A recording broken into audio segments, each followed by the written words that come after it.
The Old Man and His Children, retold by Jane Watson. Kamau sat on his three-legged stool in the shade of the spreading mogumu tree. On its fig-like fruit, mouse birds and green parrots were quietly feeding. The old man sat very still, with his eyes closed, but he was not asleep or even at peace. How could he be at peace when the raised voices of his twin grandsons could be heard all over the compound? Kamau sighed at the sound which disturbed him even more than the insects which kept trying to settle on his head and shoulders. At least, he could drive this away with his horsehair fly swat. It could have been peaceful in the compound, for the women and old folks were inside their huts, and the young men had gone hunting. But it was not so, for Unwangi and Njoroge were arguing as usual. "You should help me move the cattle," shouted Unwangi. "I'm busy," Njoroge shouted back, as he went on chasing his hoop. "If you help me with the cattle now, I'll help you with the milking tomorrow morning," Unwangi called out after him. "Ha!" snorted Njoroge. "You and your promises.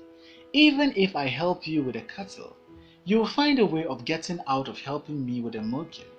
"I will not." Would, wouldn't. The argument continued until Unwangi saw that he was getting nowhere and began, noisily and grumpily, to get on with his job.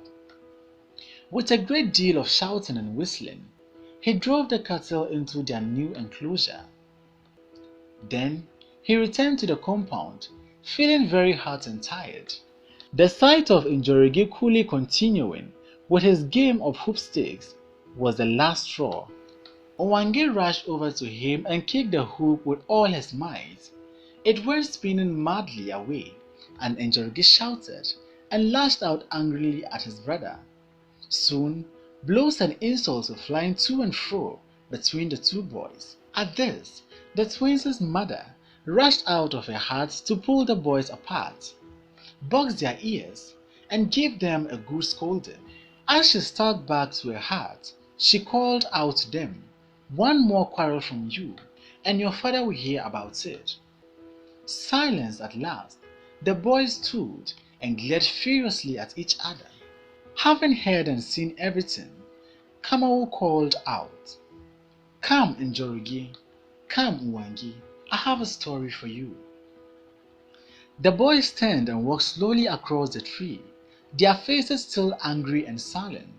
Njoroge flung himself down beside the old man's stool and began to draw pictures in the dust with one fast and furious forefinger, while Unwangi sat hanging his knees. Kamau spoke in his quiet old man's voice. "Once there was an old man who had 7 sons. They should have been his pride and joy, but they were not. And why? This is because they quarreled and fought all the time, giving their father no peace." At his feet, Njoroge's dust drawing became even more feverish, and Unwangi tightened his grip of his leg and pressed his face against them. One day, Kamau continued, the old man asked his sons to go and gather around, for he had something to show them. So they sat around their father, wondering what he would show them. But all he had in his hand were 7 sticks, and the boys watched. Their father tied the sticks firmly. Then he handed the bundle to the oldest son and said, "Try and break that." The oldest son strained with all his might to try to break the sticks, but he couldn't break even a single one. The same thing happened as each of the other brothers was handed the bundle. The bundle could not be broken, and each stick remained intact within it. Then the father untied the bundle and handed one of the sticks to his oldest son. "Now try and break that," he said. The oldest son took the stick and broke it easily. The same thing happened as each of the other brothers was handed one of the remaining sticks. By the end, each stake had been broken. The old man paused before continuing. Now, do you understand what I have shown you? You could not break the stake when they were tied together, for then they were strong. But now, how easily you broke them when they were separated, for then they were weak. Kamau stopped speaking for a moment. He stretched out his arm and gently laid a hand on the head of each of his silent grandsons. Njorigi, Onwangi, he said, it is the same with people as with stakes. Our village is strong, for we all work together and live in peace.